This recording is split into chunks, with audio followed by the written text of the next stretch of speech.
अस्सलाम वालेकुम viewers, welcome back to my channel. I am doctor Sobia. आज मैं आप सबके साथ स्ट्रोक के बारे में डिस्कस करूंगी।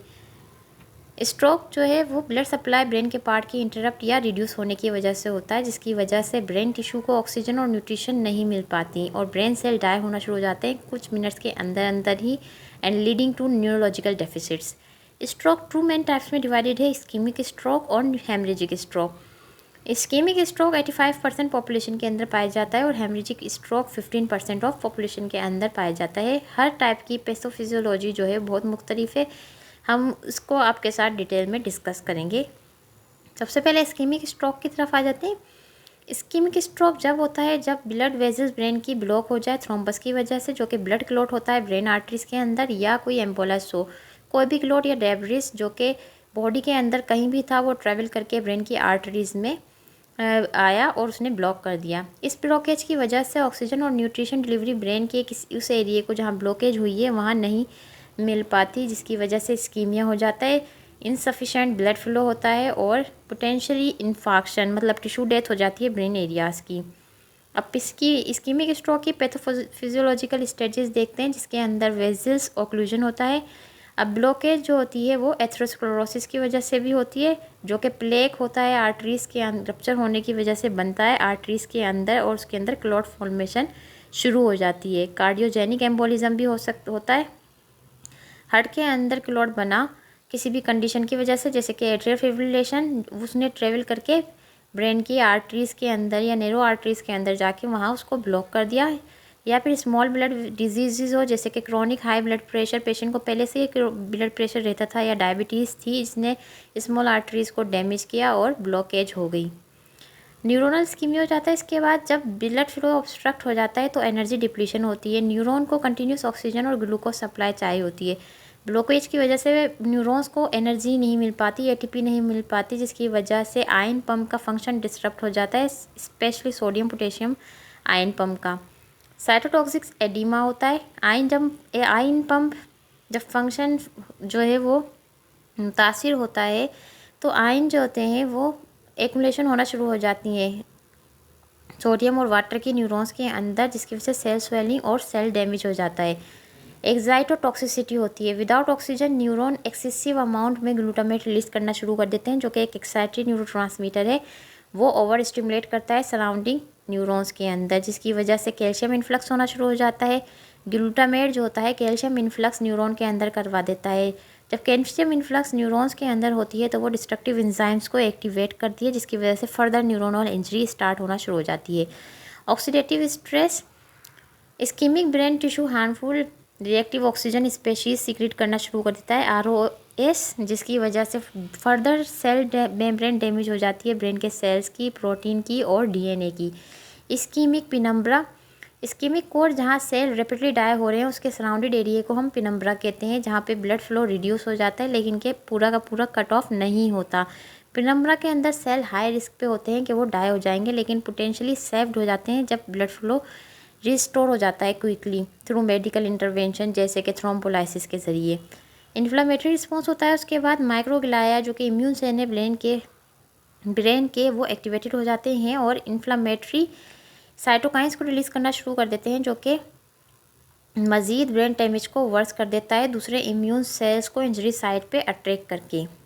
Number second, haemorrhagic stroke. Haemorrhagic stroke जब होता है जब ब्लड वेजल्स ब्रेन के अंदर रप्चर हो जाती है, जिसकी वजह से ब्लीडिंग, जिसे हेमरेज हम कहते हैं, वो ब्रेन टिश्यू में या सराउंडिंग स्पेस में हो जाती है। ये ब्लीडिंग प्रेशर एक्सर्ट करती है ब्रेन पर और ब्लड फ्लो ब्रेन टिश्यूज़ का रिड्यूस कर देती है। दो मेन टाइप्स के सब टाइप्स होती है हेमरेजिक स्ट्रोक की, इंट्रासेरिब्रल हेमरेज होता है और सब एर्गोनाइड हेमरेज। इंट्रासेरिब्रल हेमरेज आर्टरी ब्रेन के अंदर रप्चर होने की वजह से, बस्ट होने की वजह से होता है, जिसकी वजह से ब्लीडिंग ब्रेन टिश्यू के अंदर ही होती है। वेस्कुलर रप्चर हो सकता है। Chronic hypertension most common cause होता है इंट्रासेल्युलर हेमरेज का, क्योंकि ये स्मॉल आर्टरीज को वीक कर देता है और इसके सबब आर्टरीज रप्चर हो जाती हैं। मास इफेक्ट भी हो सकता है।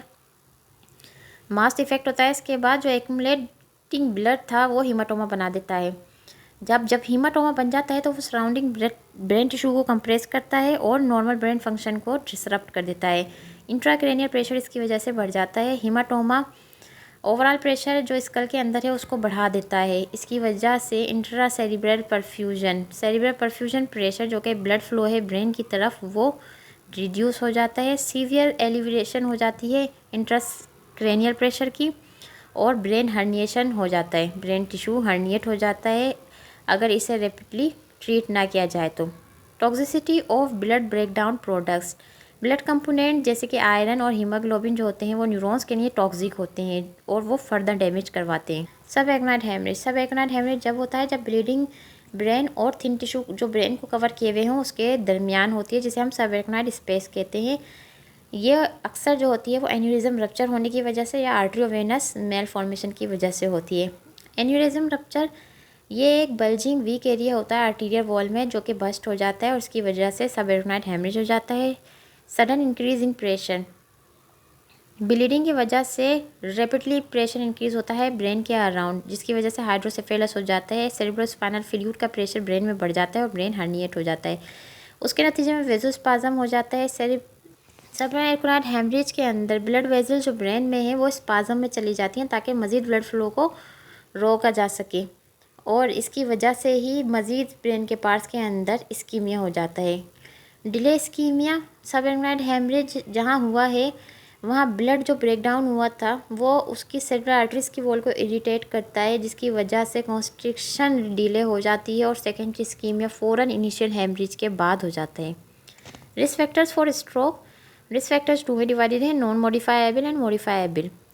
नॉन मॉडिफाइबल जिन्हें हम मॉडिफाई नहीं कर सकते उनके अंदर एज आता है, जेंडर आता है जो कि मोर कॉमन होता है मेन के अंदर। Stroke rates higher in African American, family history हो तो स्ट्रोक लाजमी होगा पेशेंट को। मॉडिफाइबल वो चीज़ें जिन्हें हम मॉडिफाई कर सकते हैं जैसे कि हाइपरटेंशन जिसे हम कंट्रोल कर सकते हैं, डायबिटीज़ हो गया, smoking, hyperlipidaemia, obesity, physical inactivity, atrial fibrillation, excessive alcohol use. Sign and symptom, sudden numbness और वीकनेस, पेशेंट जो होता है सडन नमनेस और वीकनेस के साथ आता है, स्पेशली वन साइड की बॉडी की। सडन कन्फ्यूजन होती है, ट्रबल स्पीकिंग और अंडरस्टैंडिंग स्पीच में प्रॉब्लम होती है। देखने में मसला होता है आइज़ में, एक आइज़ में भी हो सकता है, दोनों में भी हो सकता है। वॉकिंग में मसला होता है, डिजीनेस हो रही होती है पेशेंट को, बैलेंस नहीं होता सही और कोऑर्डिनेशन सही नहीं होती। सडन सीवियर हेडेक होता है, इसका कोई कॉज नहीं होता लेकिन पार्टिकुलरली हेमरेजिक स्ट्रोक में देखने में आता है। स्ट्रोक मैनेजमेंट के अंदर अगर इस्कीमिक स्ट्रोक है तो थ्रोम्बोलाइसिस ड्रग्स दी जाती हैं जिसे हम टिश्यू प्लाज्मोजिन एक्टिवेटर कहते हैं, जो कि ब्लड क्लॉट को 4 से 4.5 घंटों के अंदर जैसे ही सिम्टम्स आए दे दी जाए तो वो ब्लड क्लॉट को जो है एडमिनिस्टर करने के 4.5 घंटे के अंदर जो है वो डिज़ोल्व कर देती हैं। एंडोवेस्कुलर थ्रोम्बेक्टोमी की जाती है जो कि एक मैकेनिकल डिवाइस है जो लार्ज क्लॉट्स को ब्रेन के अंदर की आर्टरी से रिमूव करने के काम में आती है। हेमरेजिक स्ट्रोक है तो ब्लड प्रेशर को कंट्रोल करेंगे और ताकि फर्दर ब्लीडिंग ना हो सर्जिकल इंटरवेंशन जो है वो परफॉर्म कर सकते हैं। कुछ केसेस के अंदर सर्जरी की भी ज़रूरत होती है, हेमाटोमा जो है वो रिमूव करना है या अगर ब्लड वेसल रप्चर हो गई है तो उसके अंदर भी सर्जरी परफॉर्म कर सकते हैं। रिहेबिलिटेशन पोस्ट स्ट्रोक रिकवरी के अंदर फिजिकल थेरेपी करवाई जाती है, स्पीच थेरेपी और ऑक्यूपेशनल थेरेपी की भी ज़रूरत होती है ताकि पेशेंट के जो लॉस्ट फंक्शंस हैं वो रिगेन हो सकें। स्ट्रोक एक लाइफ थ्रेटनिंग इमरजेंसी होती है जिसके अंदर रैपिड डायग्नोसिस और इंटरवेंशन की ज़रूरत होती है। पैथोफिजियोलॉजी की पता होने की वजह से ही हम जो है वो इमीडिएट ट्रीटमेंट और रिकवरी पेशेंट को प्रोवाइड कर सकते हैं ताकि वो रिकवर हो सके, ताकि हमें उसकी फ़ौरन जो है ब्लड फ्लो एरिया को जो है ब्लड फ्लो को बहाल करना होता है इस्कीमिक स्ट्रोक के अंदर, और अगर हेमरेजिक स्ट्रोक है तो ब्लीडिंग और प्रेशर को मैनेज करना होता है। मुझे पूरी उम्मीद है आपको मेरा ये लेक्चर समझ में आया होगा, पसंद आया होगा। अगर आपको कोई भी सवाल पूछना है या कोई बात अगर समझ नहीं आई तो आप मुझे कमेंट करके बता सकते हैं। मेरी वीडियो को लाइक करें, शेयर करें और कमेंट करें। जज़ाकल्लाह फॉर वॉचिंग।